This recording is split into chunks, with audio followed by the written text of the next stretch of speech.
नमस्कार दोस्तों, मेरा नाम है अतुल और आपका हमारे YouTube चैनल पर बहुत बहुत स्वागत है। तो दोस्तों, आज हम आपके लिए एक नया टॉपिक लाए हैं और उस टॉपिक को हम आज अच्छे से जानकारी लेंगे।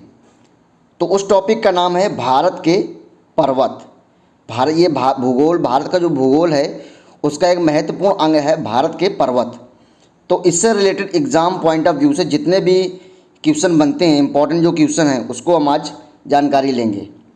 तो दोस्तों, देरी ना करते हुए चलिए आज के टॉपिक की हम शुरुआत करते हैं।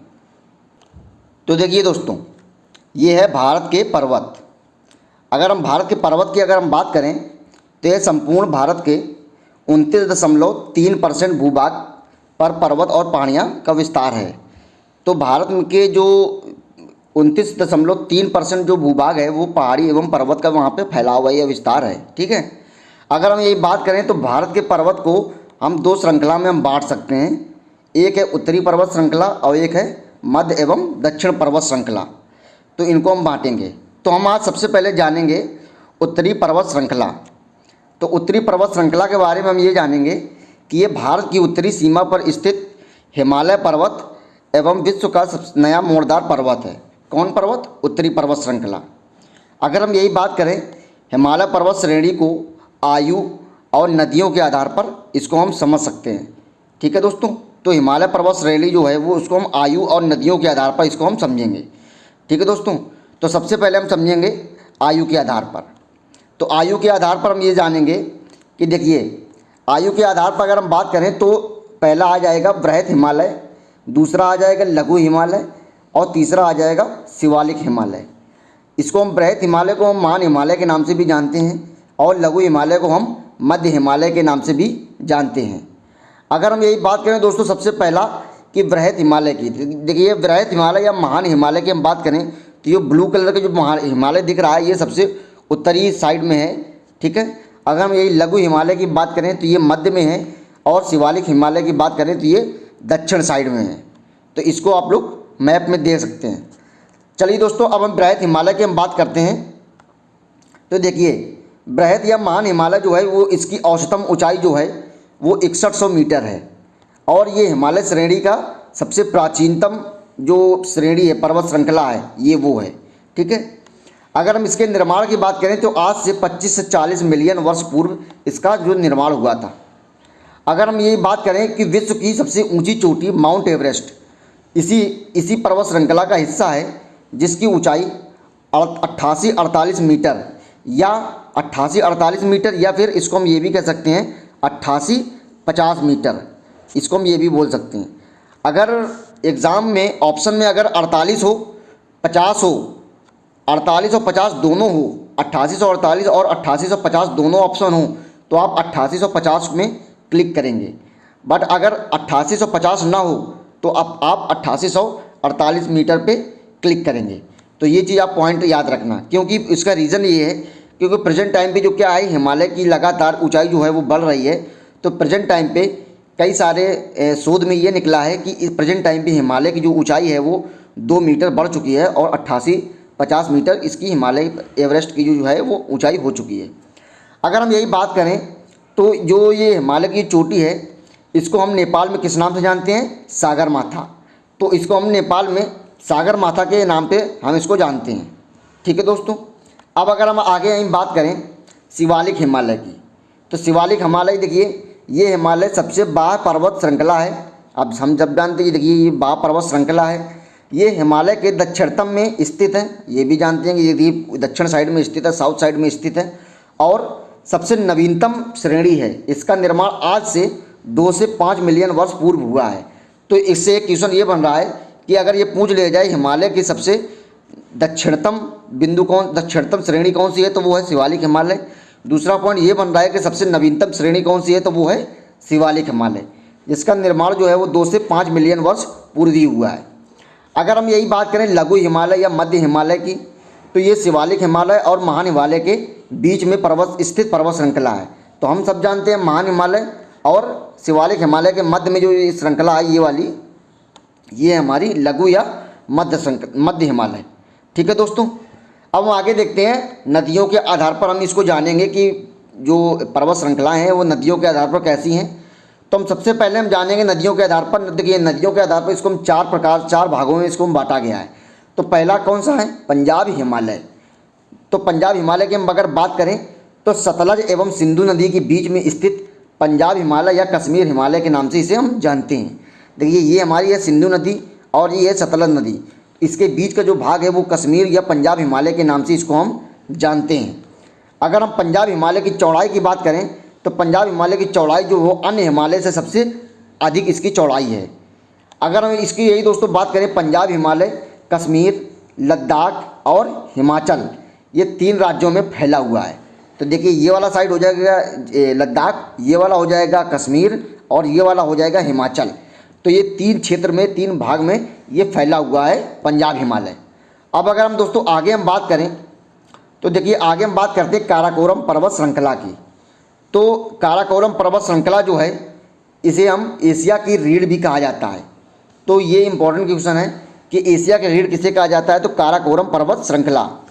और इसी पर्वत श्रेणी में भारत का सर्वोत्तम पर्वत केटू गार्डविन, ठीक है, भारत का इसी पर्वत श्रृंखला में भारत का सर्वोच्च पर्वत केटू गार्डविन ऑस्टिन स्थित है, जिसकी ऊंचाई 8611 मीटर है।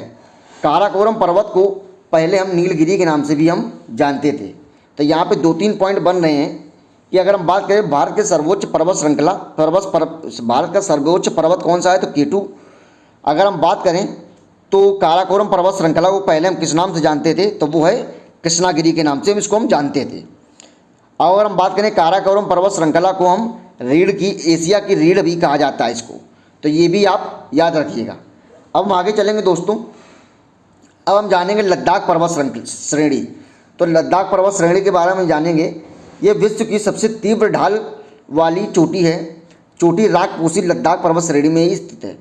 अगर हम बात करें तो विश्व की सबसे ज़्यादा तीव्र ढाल वाली जो पर्वत श्रेणी है वो कौन सी है, वो है राग पोशी। वो कहाँ पे स्थित है, लद्दाख श्रेणी में।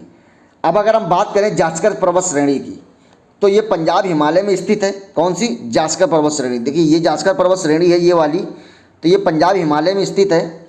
और अगर इसमें हम एक इम्पॉर्टेंट पॉइंट अगर हम बात करें तो सिंधु नदी लद्दाख पर्वत श्रेणी और जास्कर पर्वत श्रेणी के बीच से बहती हुई निकलती है।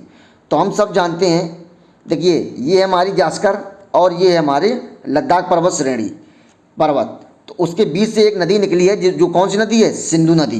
तो ये भी आप लोग याद रखिएगा। अगर हम यही बात करें पीर पंजाल पर्वत श्रेणी की, तो पीर पंजाल पर्वत श्रेणी यहाँ पे ये है। और ये पीर पंजाल पर्वत श्रृंखला जो है हिमालय की सबसे लंबी पर्वत श्रृंखला है। तो ये चीज़ आप लोग याद रखिएगा। अब अगर हम आगे दोस्तों बात करें तो धौलाधर पर्वत श्रेणी। तो धौलाधर पर्वत श्रेणी कहाँ है, ये है। तो अगर धौलाधर पर्वत श्रेणी की बात करें तो कुल्लू घाटी धौलाधर एवं पीर पंजाल पर्वत श्रेणी के बीच में स्थित है। तो ये भी आप लोग याद रखिए। जो कुल्लू घाटी जो है, हम कुल्लू मनाली जो जानते हैं, कुल्लू घाटी जो है वो धौलाधर और पंजाब पर्वत श्रेणी के धौलाधर और पीर पंजाल पर्वत श्रेणी के बीच में स्थित है। तो ये चीज़ आप लोग याद रखिएगा। अगर हम वही बात करें शिवालिक पर्वत श्रेणी की, तो शिवालिक पर्वत श्रेणी ये हिमालय की सबसे दक्षिण के में स्थित पर्वत श्रृंखला है। कौन सी, शिवालिक। ये शिवालिक पर्वत श्रेणी है, ये हिमालय की सबसे दक्षिण पर्वत श्रृंखला है। इसमें काराकोरम लद्दाख जास्कर पर्वत श्रृंखला वाला हिस्सा जो कहलाता है वो ट्रांस हिमालय के नाम से इसको हम जानते हैं। ठीक है, तो इसको हम किस नाम से जानते हैं, ट्रांस हिमालय के नाम से भी इसको हम जानते हैं। किसको काराकोरम लद्दाख और जास्कर पर्वत श्रृंखला का जो हिस्सा है इसको हम ट्रांस हिमालय के नाम से ही जानते हैं। अगर हम बात करें पीर पंजाल धौलाधर पर्वत श्रृंखला लघु हिमालय में ही स्थित है। तो इसको भी आप लोग याद रखिएगा। अगर हम बात करें, एक पॉइंट है, इसी पंजाब हिमालय में जाफ़रान की खेती होती है। देखिए जाफ़रान की खेती क्या होती है, ये जाफ़रान का एक फूल होता है जिससे केसर जो होता है ना, केसर लाल लाल कलर का होता है केसर, उसको हम प्राप्त करते हैं। तो इसी पंजाब हिमालय में जाफ़रान की खेती होती है और जाफ़रान के फूल से ही हम केसर को प्राप्त करते हैं। तो ये चीज़ आप लोग याद रखिएगा। ठीक है दोस्तों, अब अगर हम यही आगे हम बात करें कुमायूं हिमालय की, तो देखिए हमारा पंजाब हिमालय हो चुका है। अब हम बात करते हैं कुमायूं हिमालय। तो कुमायूं हिमालय को ही हम गढ़वाल हिमालय के नाम से भी जानते हैं। ठीक है, कुमायूं हिमालय को हम गढ़वाल हिमालय के नाम से भी जानते हैं। अगर हम कुमायूं हिमालय की बात करें तो सतलज नदी और काली नदी के बीच में 320 किलोमीटर लंबा हिमालयी क्षेत्र है जिसको हम कुमायूं हिमालय कहलाता है। देखिए ये सतलज नदी है और ये काली नदी है। तो काली नदी और सतलज नदी के बीच में स्थित कौन सा हिमालय है? कुमायूं हिमालय। और ये कितना लंबा फैला हुआ? 320 किलोमीटर लंबा हिमालयी क्षेत्र है। अगर हम इसकी बात करें, ये हिमालयी क्षेत्र उत्तराखंड राज्य में फैला हुआ है। और कुमायूं हिमालय की सबसे ऊंची चोटी कौन सी है? नंदा देवी। तो नंदा देवी हम सब जानते हैं उत्तराखंड में स्थित है। तो कुमायूं हिमालय की सबसे ऊंची चोटी कौन सी है? नंदा देवी। और इसकी ऊंचाई है 7817 मीटर। ठीक है, तो इसको भी आप लोग याद रखिएगा। अगर हम यही बात करें, बद्रीनाथ, केदारनाथ, गंगोत्री और यमुनोत्री वो कुमायूं हिमालय में ही स्थित हैं। तो इसको भी आप लोग याद रखिएगा। और यहीं अगर हम बात करें, गंगा, यमुना और रामगंगा नदियों का उद्गम कुमायूं हिमालय से ही होता है। तो इसको भी आप लोग याद रखिएगा। अब अगर हम दोस्तों आगे चलते हैं, अब हम बात करेंगे नेपाल हिमालय की। तो नेपाल हिमालय की हम बात करेंगे तो ये काली नदी और तीस्ता नदी, देखिए ये हमारी तीस्ता नदी और ये है काली नदी। तो काली नदी और तीस्ता नदी के बीच का जो भाग है, काली नदी और तीस्ता नदी के बीच का जो भाग है, ये नेपाल हिमालय कहलाता है। और इसकी जो लंबाई है, जो इसकी फैलाव है, जो नेपाल हिमालय का, वो 800 किलोमीटर लंबा हिमालयी क्षेत्र है। ठीक है, और इसे हम किस नाम से जानते हैं? नेपाल हिमालय के नाम से जानते हैं। और अब अगर यही दोस्तों बात करें तो ये कुमायूं हिमालय की अपेक्षा सबसे ऊंचा है, अधिक ऊंचा है। कुमायूं हिमालय की अपेक्षा नेपाल हिमालय जो है जो वो ऊंचा है। और इसी हिमालय में सर्वोच्च चोटी माउंट एवरेस्ट स्थित है। किस हिमालय में? नेपाल हिमालय में। अब अगर हम बात करें, इसी हिमालयी क्षेत्र में धौलागिरी, अन्नपूर्णा और मकालू कंचनजंगा पर्वत चोटियाँ स्थित हैं। ठीक है दोस्तों, तो इसको भी हम जानेंगे। और अगर हम बात करें कंचनजंगा, तो कंचनजंगा भारत की दूसरी सबसे ऊंची चोटी है जिसका विस्तार भारत के सिक्किम और नेपाल में स्थित है। तो इसको भी आप लोग याद रखिएगा। अब अगर हम ध्यान दें दोस्तों, तो अब आएगा हमारा असम हिमालय। ठीक है, अब असम हिमालय हम बात करें, देखिए 3 हिमालय हो गए, पंजाब हो गया, कुमायूं हो गया, नेपाल हिमालय हो गया। अब हम बात करते हैं असम हिमालय की। तो असम हिमालय जो है वो तीस्ता नदी से लेकर ब्रह्मपुत्र नदी के बीच में फैला हुआ हिमालयी क्षेत्र है जिसको हम असम हिमालय के नाम से जानते हैं। तो देखिए ये है ब्रह्मपुत्र नदी और ये है तीस्ता नदी। इसके जो बीच का जो भाग है वो असम हिमालय के नाम से हम जानते हैं। अब अगर हम बात करें तो ये हिमालय सिक्किम, अरुणाचल प्रदेश और असम राज्य में फैला हुआ है। तो ये भी हम जान गए। अब अगर हम बात करें, हिमालय से निकलने वाली नदियाँ सतत वाहिनी नदियाँ होती हैं।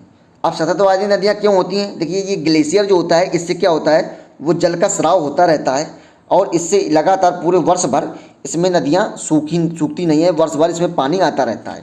तो वही हम जानेंगे कि हिमालय से निकलने वाली नदियाँ सतत वाहिनी होती, मतलब वर्ष भर बहती रहती हैं और ये हमेशा बहती रहती हैं। इन नदियों का स्रोत जो है वो ग्लेशियर है। हमने पहले पढ़ा है कि ग्लेशियर जो होते हैं, इससे ग्लेशियर के पिघलने से जो नदियाँ हैं वो हमेशा चलती रहती हैं। ठीक है, तो ये इस पॉइंट को भी हम जान गए। अब अगर हम यही आगे दोस्तों बात करें तो ध्यान रखिएगा कि जो हिमालय का विस्तार है वो जम्मू कश्मीर, लद्दाख, हिमाचल प्रदेश, उत्तराखंड और सिक्किम, अरुणाचल प्रदेश, असम, मेघालय, मणिपुर और नागालैंड राज्यों में फैला हुआ है। कौन सा? हिमालय का जो विस्तार है इन राज्यों में फैला हुआ है। कौन कौन से राज्य हो गए? तो वो हो गए लद्दाख, जम्मू कश्मीर, हिमाचल प्रदेश, उत्तराखंड, सिक्किम, अरुणाचल प्रदेश, असम, नागालैंड, मणिपुर और मेघालय। इन राज्यों में हिमालय का विस्तार फैला हुआ है। ठीक है, अगर हम यही बात करें तो एक कन्फ्यूजन पैदा होती है उत्तर प्रदेश की। तो ये हम बोलते हैं कि उत्तर प्रदेश राज्य में हिमालय का कोई भी विस्तार नहीं है। तो उत्तर प्रदेश में हिमालय का कोई भी भाग नहीं है, इसको आप लोग याद रखिएगा। अब अगर हम बात करें हिमालय के पूर्व से पश्चिम की ओर पर्वत चोटियाँ की, तो हिमालय देखिए ये हमारा पूर्व साइड है और ये पश्चिम साइड है। तो यहाँ से और यहाँ के बीच में चलेंगे, मतलब इस तरफ से चालू करेंगे पर्वत चोटियाँ और इस तरफ तक जाएंगे। तो कौन कौन सी चोटियाँ क्रमवार हैं पूर्व से पश्चिम की ओर चोटियों के, तो उसको हम आज अच्छे से जानेंगे। अब यहाँ पे देखेंगे दोस्तों कि हिमालय से पूर्व से पश्चिम की ओर चोटियाँ कौन कौन सी है। तो सबसे पूर्वी चोटी है नामचा बरवा पर्वत, वो अरुणाचल प्रदेश में स्थित है। नामचा बरवा, इसके बाद कंचनजंगा जो कि सिक्किम में स्थित है, मकालू, एवरेस्ट, अन्नपूर्णा और धौलागिरी। तो ये हमारी पूर्व से पश्चिम की ओर पर्वत श्रृंखलाएँ हैं। देखिए सबसे पहले नामचा पर्वत, इसके बाद कंचनजंगा, इसके बाद मकालू, एवरेस्ट, अन्नपूर्णा और धौलागिरी, ये पर्वत श्रृंखला है पूर्व से पश्चिम की ओर। तो ये क्रम आप लोग याद रखिएगा।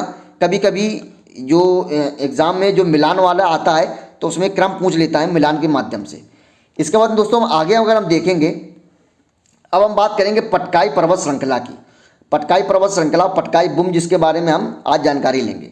तो पटकाई पर्वत श्रृंखला पूर्व में भारत और म्यांमार अंतर्राष्ट्रीय सीमा पर विस्तार है। ठीक है, ये हमारा देखिए ये वाला जो पार्ट हो जाएगा ये म्यांमार वाला है। ठीक है, अगर हम यही बात करें तो इस पर्वत श्रृंखला की ऊंचाई हिमालय से काफ़ी कम है और ये पर्वत श्रृंखला असम, नागालैंड, मणिपुर, मेघालय, मिजोरम में फैली हुई है। तो हम सब जानते हैं असम, नागालैंड, मणिपुर, मेघालय और मिजोरम में ये पर्वत श्रृंखला फैली हुई है। अगर हम यही बात करें पटकाई पर्वत श्रृंखला को हम 3 भागों में बांट सकते हैं। पटकाई पर्वत श्रृंखला जो है इसको हम 3 भागों में बांटते हैं। पहला है पटकाई बुम, गारो, खासी, जैंतिया पर्वत श्रेणी और लोसाई की पहाड़ियाँ। तो इसको भी हम जानेंगे। तो देखिए पटकाई बुम की अगर हम बात करें तो पटकाई बुम ये है।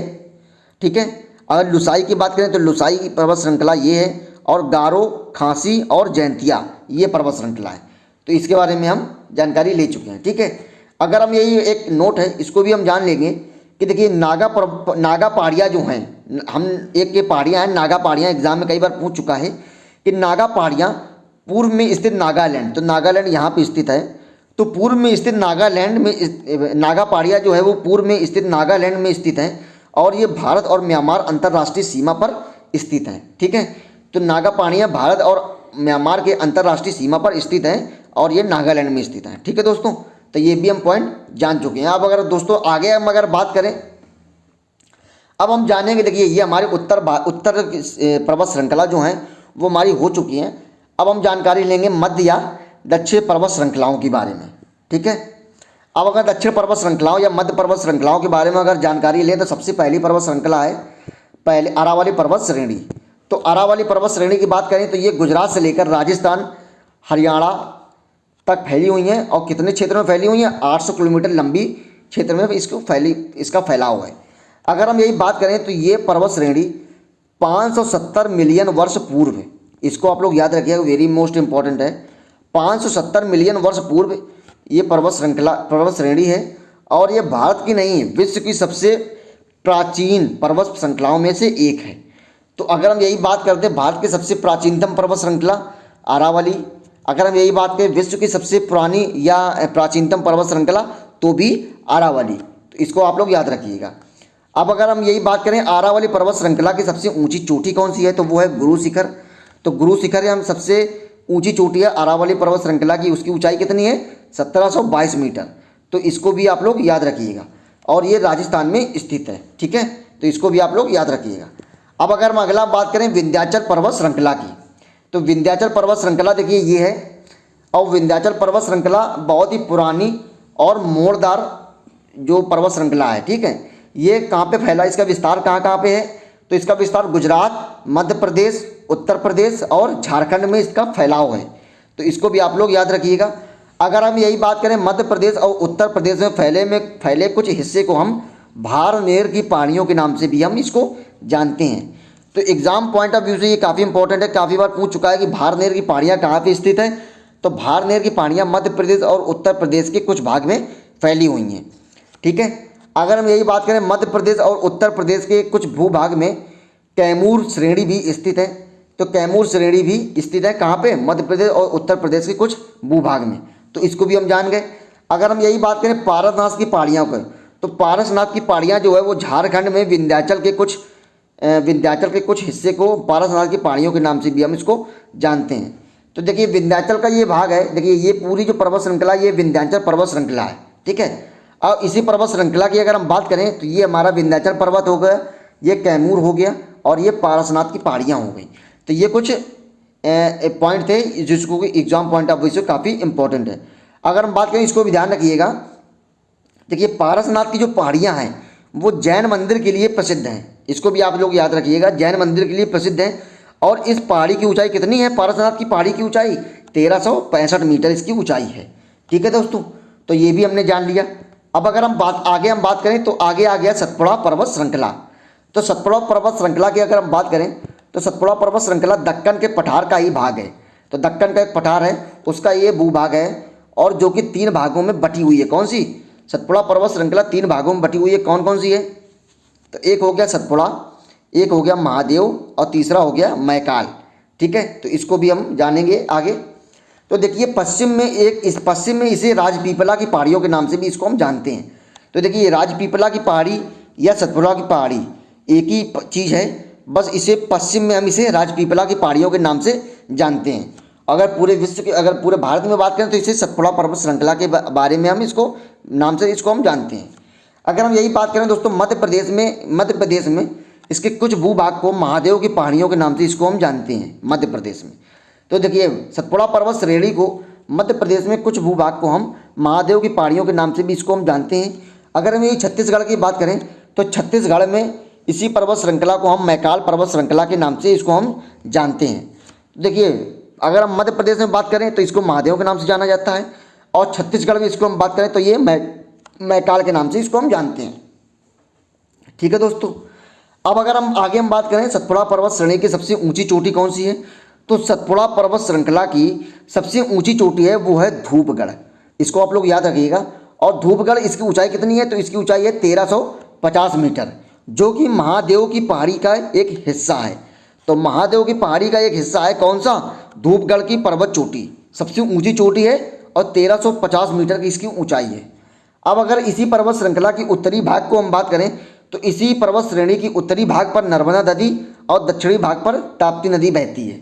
ठीक है, तो सतपुड़ा पर्वत श्रृंखला के उत्तर भाग में नर्मदा नदी और दक्षिणी भाग में ताप्ती नदी। तो ठीक है, तो क्वेश्चन इम्पोर्टेंट है। इसमें एक ये भी पॉइंट बन सकता है कि नर्मदा नदी और ताप्ती नदी के बीच में कौन सी पर्वत श्रृंखला है, तो वो है सतपुड़ा पर्वत श्रृंखला। ठीक है, तो इसको भी आप लोग याद रखिएगा। अब ये हो गया हमारा। अब अगर हम आगे बात करें तो आगे आ जाएगा अजंता पर्वत श्रृंखला। तो आज हम अजंता पर्वत श्रृंखला के बारे में जानेंगे। तो देखिए अजंता पर्वत श्रृंखला जो है वो पूरी तरीके से महाराष्ट्र में स्थित है, और इसी पर्वत श्रेणी में स्थित गुप्त गुफाएं हैं जो कि गुप्तकालीन चित्रकला के लिए विश्व प्रसिद्ध हैं। कौन सी? अजंता की गुफाएं। ठीक है, तो जो कि गुप्तकालीन चित्रकलाओं के लिए विश्व प्रसिद्ध हैं। अगर हम इसमें एक नोट की बात करें तो सतमाला पर्वत श्रृंखला और हरिश्चंद्र पर्वत श्रृंखला इसी महाराष्ट्र में ही स्थित हैं। तो देखिए ये अजंता की ये श्रेणी है, इसमें हम जानेंगे सतमाला पर्वत श्रृंखला और हरिश्चंद्र पर्वत श्रृंखला, ये महाराष्ट्र में ही स्थित हैं। ठीक है, अगर हम अगर दोस्तों हम आगे बात करें तो आज आगे आ जाएगा बालाघाट पर्वत श्रृंखला। तो बालाघाट पर्वत श्रृंखला कहाँ पे है मैप में, तो ये है। अगर इसके बारे में हम जानें तो ये पर्वत श्रेणी महाराष्ट्र और कर्नाटक तक फैली हुई हैं, और ये पर्वत श्रेणी गोदावरी नदी और भीमा नदी के बीच जल विभाजन का काम करती है। ठीक है, तो ये जो बालाघाट पर्वत श्रृंखला है वो गोदावरी और भीमा नदी के बीच में जल विभाजन का ये बालाघाट जो पर्वत श्रृंखला ये काम करती है। अगर हम यही बात करें पश्चिमी तट पर स्थित पर्वत श्रृंखलाओं को हम पश्चिम घाट में सह्याद्री पर्वत के नाम से इसको हम जानते हैं। तो देखिए हम ये भी जानेंगे कि देखिए ये हमारा है पश्चिम घाट, ये वाला है पश्चिम घाट, और ये वाला हमारा पूर्वी घाट। ठीक है, तो पश्चिम घाट में स्थित जो पर्वत श्रृंखला है इसको हम किस नाम से जानते हैं? सह्याद्री पर्वत श्रृंखला के नाम से भी इसको हम जानते हैं, या सह्याद्री पर्वत के नाम से भी इसको हम जानते हैं। ठीक है दोस्तों, और क्या नाम है, पूर्वी तट पर स्थित पर्वत श्रृंखलाओं को हम पूर्वी घाट के नाम से इसको हम जानते हैं। ठीक है, इसको हम पूर्वी घाट कहते हैं, इसको हम पश्चिमी घाट कहते हैं। तो अगर हम यही बात करें, इसको हम पूर्वी घाट के नाम से जानते हैं और इसको हम पश्चिमी घाट के नाम से जानते हैं, और या फिर इसको हम सह्याद्री पर्वत के नाम से भी हम इसको जानते हैं। ठीक है दोस्तों, अब अगर हम दोस्तों आगे अगर हम बात करें तो आगे आ जाएगा नल्ला मलाई की पहाड़ी। तो देखिए नल्ला मलाई और अन्ना मलाई ये दो पहाड़ियाँ जिसमें बहुत ही कन्फ्यूजन होती है कि नल्ला मलाई कौन सी है, अन्ना मलाई कौन सी है। तो आ और ना का सिर्फ फर्क है, इसको भी हम आज जानेंगे। ठीक है, तो सबसे हम पहले बात करेंगे नल्ला मलाई। तो नल्ला मलाई की पहाड़ियाँ कहाँ पे हैं, तो वो नल्ला मलाई की पहाड़ियाँ ये यहाँ पे हैं। ठीक है, तो ये पहाड़ियाँ आंध्र प्रदेश में कृष्णा नदी के दक्षिण साइड में स्थित हैं, जो कि उत्तर से दक्षिण की ओर फैली हुई हैं। तो देखिए नल्ला मलाई की पहाड़ी जो है वो कृष्णा नदी जो है ना उसके दक्षिण में स्थित है। ठीक है, और ये उत्तर से लेकर दक्षिण में इसका विस्तार है किसकी, नल्ला मलाई की। अगर हम यही बात करें दोस्तों जावेदी पहाड़ियाँ, कौन सी पहाड़ियाँ, जावेदी पहाड़ियाँ। तो जाविदी पहाड़ियाँ की अगर बात करें तो ये पूरी तरीके से तमिलनाडु राज्य में स्थित है। ये हमारा जाविदी पहाड़ियाँ हैं, ये तमिलनाडु राज्य में स्थित है। अगर हम यही दोस्तों हम बात करें नीलगिरी पहाड़ियाँ की, ठीक है, अगर हम यही बात करें नीलगिरी पहाड़ियाँ की तो नीलगिरी पहाड़ी ये है।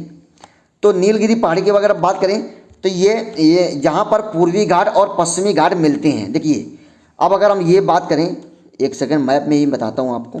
तो देखिए ये हमारा है पश्चिमी घाट और ये हमारा है पूर्वी घाट, ठीक है।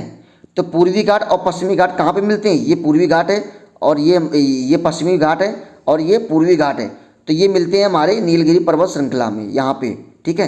तो यहाँ पे पूर्वी घाट और पश्चिमी घाट जो मिलते हैं, ठीक है, तो वहाँ पे एक पहाड़ी स्थित है, उसको हम किस नाम से जानते हैं? नीलगिरी पहाड़ी के नाम से इसको हम जानते हैं, ठीक है।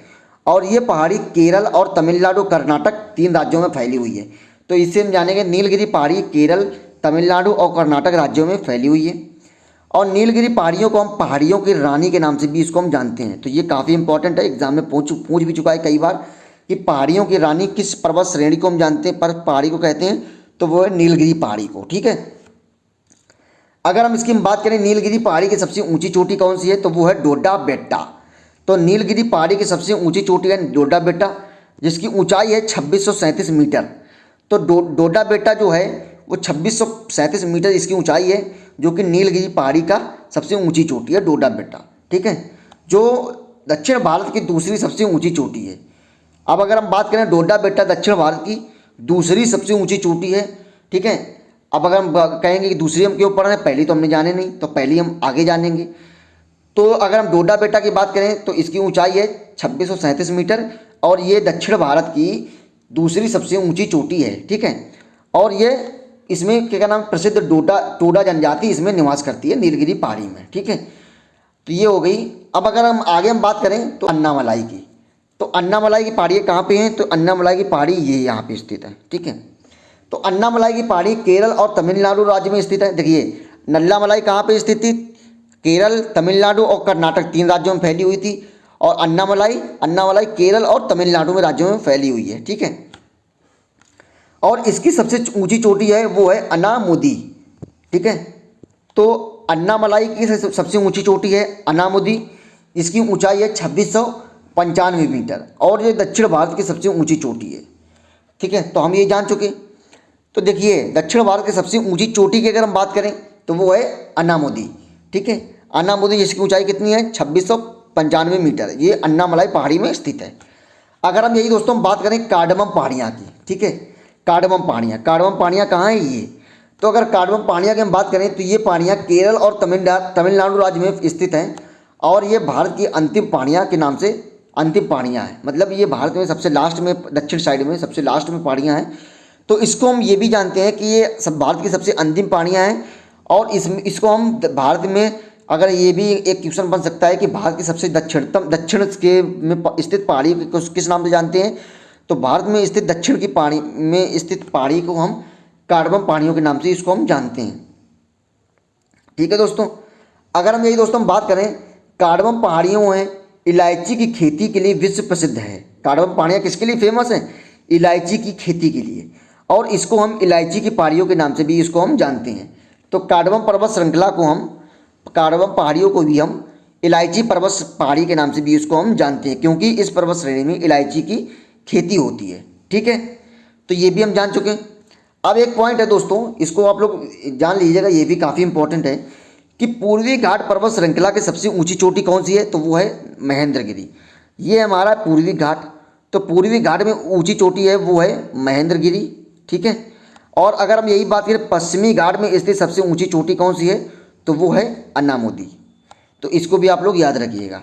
तो पूर्वी घाट की सबसे ऊंची चोटी महेंद्रगिरी और अगर हम यही बात करें पश्चिमी घाट की सबसे ऊंची चोटी अन्नामुदी। तो ये काफ़ी इंपॉर्टेंट है, इसको आप लोग याद रखिएगा, ठीक है दोस्तों। अब अगर हम दोस्तों आगे हम अगर बात करें तो आगे कुछ ये देखिए हमारे उत्तरी पर्वत चोटियाँ हो गई और मध्य और दक्षिण साइड की ऊंची चोटियाँ हो गई।